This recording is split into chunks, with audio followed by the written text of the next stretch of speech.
লোকমুখে শোনা যায় এই গ্রামের ধর্মরাজকে নাকি কখনো জলে স্নান করানো হয় না। এদিকে শুরু হয়ে গেছে ভাড়াল খেলা, যা এই পুজোর অন্যতম প্রধান আকর্ষণ।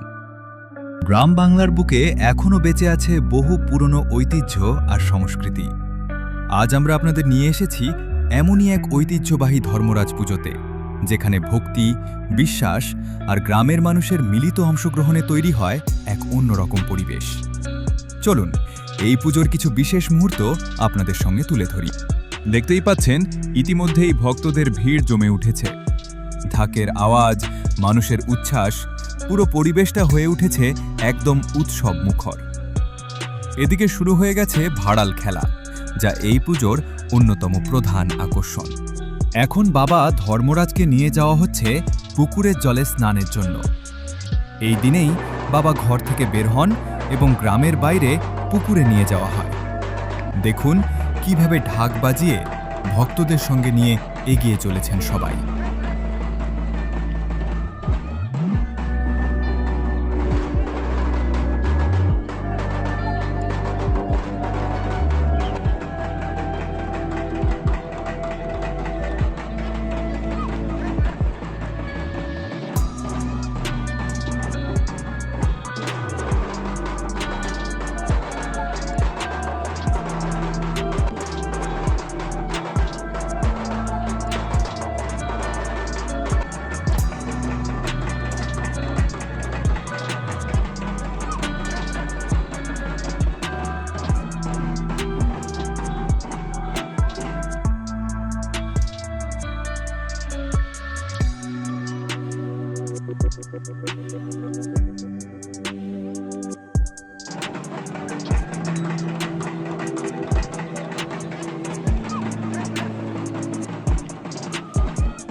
বাবা ধর্মরাজকে নিয়ে এখন শুরু হয়ে গেছে যাত্রা। মাঠের পথ ধরে, ঢাকের তালে তালে, ভক্তদের ভিড়ের মাঝখান দিয়ে এগিয়ে চলেছেন বাবা।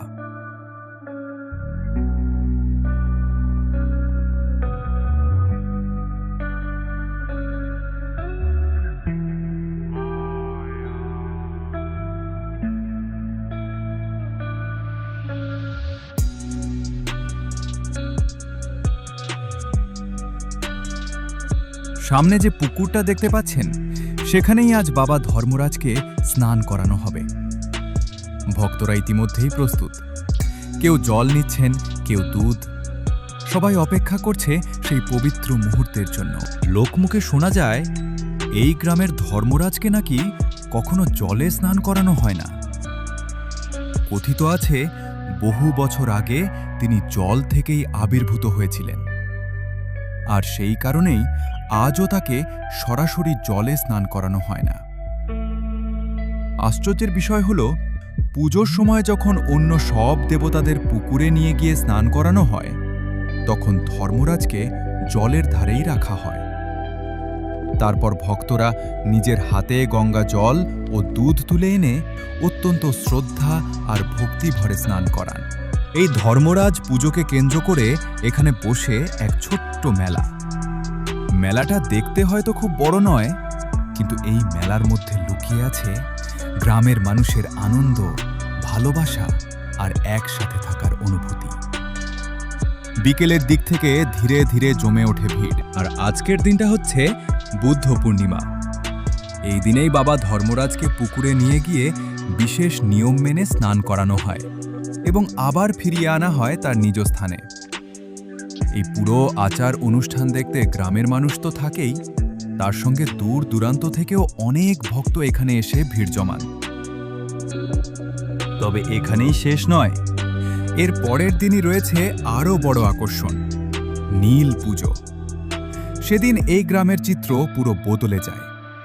আজ যা ভিড় দেখছেন, সেদিন তার কয়েক গুণ বেশি মানুষ এখানে উপস্থিত হন।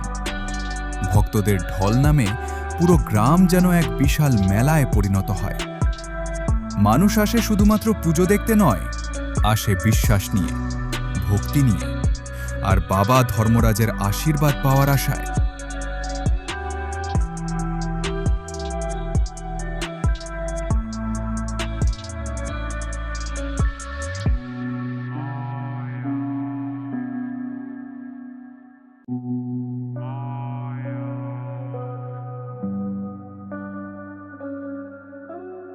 নীল পুজোর দিন ভোরের আলো ফুটতেই নতুন এক রূপ ধারণ করে। সকাল থেকেই চারিদিকে শোনা যায় ঢাকের আওয়াজ। ভক্তদের আনাগোনা বাড়তে থাকে ধীরে ধীরে। আর এই দিনের সবচেয়ে বড় আকর্ষণ, মুখোশ খেলা। এই মুখোশ খেলা শুধু একটা খেলা নয়, এটা গ্রাম বাংলার বহু প্রাচীন এক লোক সংস্কৃতি, যেখানে ভক্তরা মা কালীর মুখোশ পরে এক বিশেষ নৃত্য পরিবেশন করেন। দেখতেই পাচ্ছেন, ভক্তরা মুখে মা কালীর ভয়ঙ্কর রূপের মুখোশ, এই মা কালীর মুখোশ পরে 2 থেকে 2.5 পাকের বেশি ঘুরতে পারেন না। সব মিলিয়ে যেন মা নিজেই নেমে এসেছেন এই মাটিতে। ঢাকের তালে তালে তাদের প্রতিটি পদক্ষেপ, প্রতিটি ভঙ্গি দর্শকদের মুগ্ধ করে রাখে। অনেকের বিশ্বাস, এই মুখোশ খেলার সময় ভক্তরা শুধু অভিনয় করেন না, তারা এক প্রকার দেবী শক্তির আরাধনা করেন। তাই এই সময়টা শুধু দেখার জন্য নয়, এটা অনুভব করার মুহূর্ত। চারিদিকে ভিড় জমে যায়। গ্রামের মানুষ তো থাকেই, তার সঙ্গে দূর দূরান্ত থেকেও বহু মানুষ এসে এই দৃশ্য উপভোগ করেন। ছোট থেকে বড় সবাই মুগ্ধ হয়ে তাকিয়ে থাকে এই মুখোশ খেলার দিকে। এইভাবেই নীল পুজোর সকাল শুরু হয় ভক্তি, শক্তি আর ঐতিহ্যের এক অপূর্ব মিলনে।